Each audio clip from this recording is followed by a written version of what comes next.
thousands of people, including overcoming addictions myself, challenging life changes, and some hard health things. I have become aware that a lot of us think that life should be easy, that being healthy should be easy, that being happy should be easy, and being abundant should be easy. Well, guess what? It takes a lot of work and a lot of effort. And one of the things that I believe that people who are unhappy do is take things personal. Nothing anyone does is because of you. And the freedom that you can get when you actually embrace that taking things personal is not a value. Creating stories to make yourself feel good or getting value from other people, opinions, likes, whatever those things are, the ways that you fill yourself up need to be coming from inside. Need to be filling yourself up with Mother Earth, with God, with the things that fill your heart and soul and give you that genuine connection with your own soul. And when you fill yourself up every single day with meditation, with prayer, with journaling, doing those things that self care, that self motivate, that help you know who you are, give you a peek into your insight of where you want to go and who you want to be.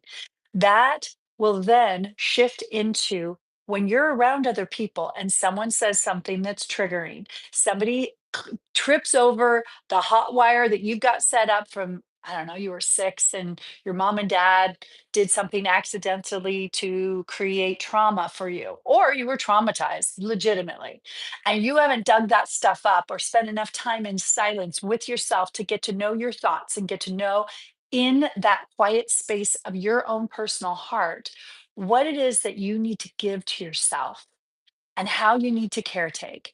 Because when you take care of yourself, everything will be easier. You want to take a look at the things that you want in life and why do you want them? What is it going to give you in your heart and your soul?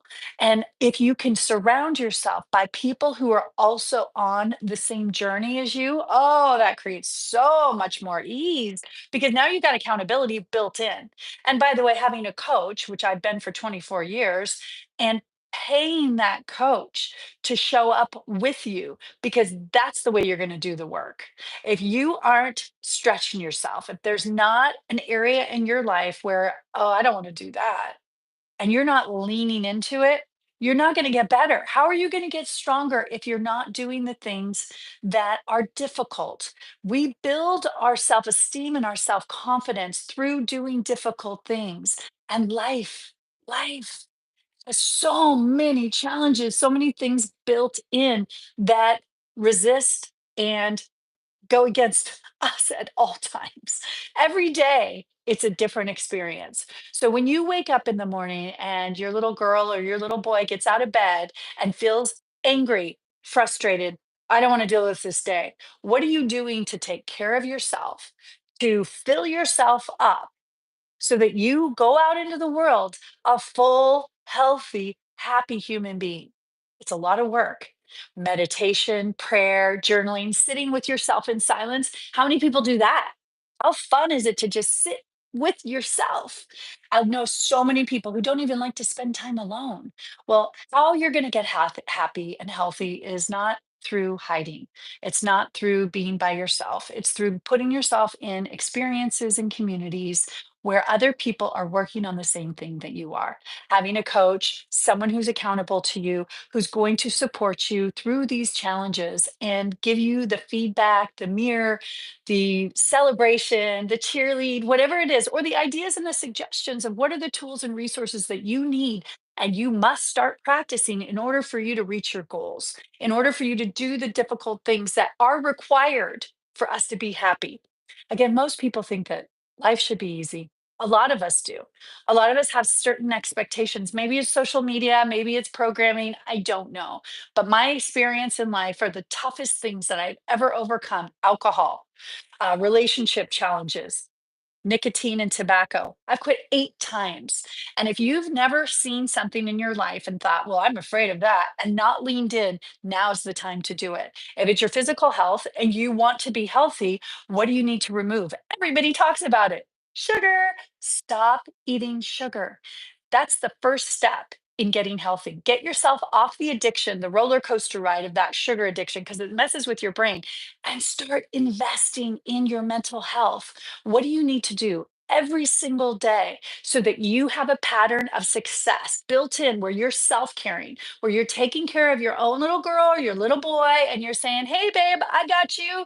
Mom and dad did the best that they could, but we all know they shit the bed at some point. And they cannot control our lives now. We are in control. Doesn't matter what age you are.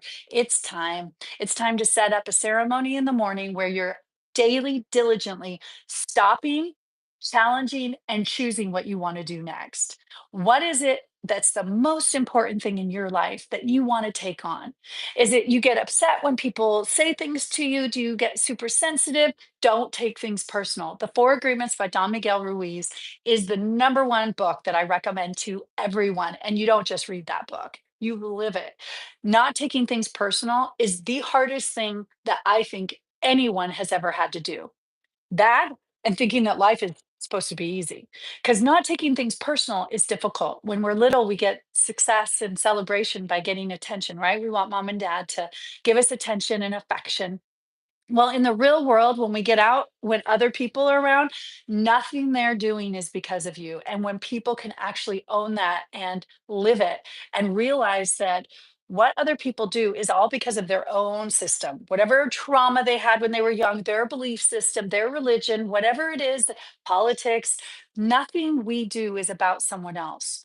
And when you stop taking things personal, there's so much freedom in life, and when you take charge and responsibility to do the difficult things, stop eating sugar 90 days. The 90-day detox is the number one way that I've gotten over relationships where I eliminate that connection. I don't get any communication with them. I cut off social media 90 days. What are you addicted to? What oxytocin do you get a trigger from that you no longer feel good having, but you're still doing it? Can you stop for 90 days? That is my challenge. 90-day detox, start investing in yourself. Sit in silence, sit in meditation, do those things that nobody wants to do. But those of us who are doing them get to be happy. And are we happy every single day? No, we're not. It's a lot of work, isn't it?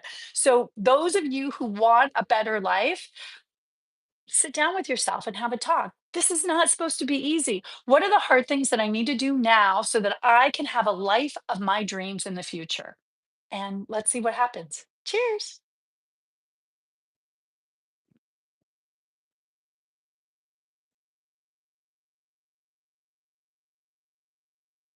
Oh, am I still on live, darling? Well, I'm about to post.